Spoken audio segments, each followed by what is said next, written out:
Всім привіт, з вами я Денкен 233-2К. І, напевно, ви задумалися, яка карта забута ігроками. Напевно, ви скажете, що це карта Офіс.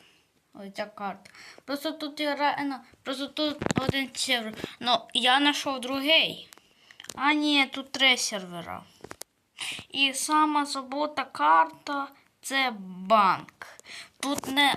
Тут взагалі ніхто не грає. Тут немає ніякого сервера. Навіть якщо я зробив всі сервера, то... А ні, зайшов.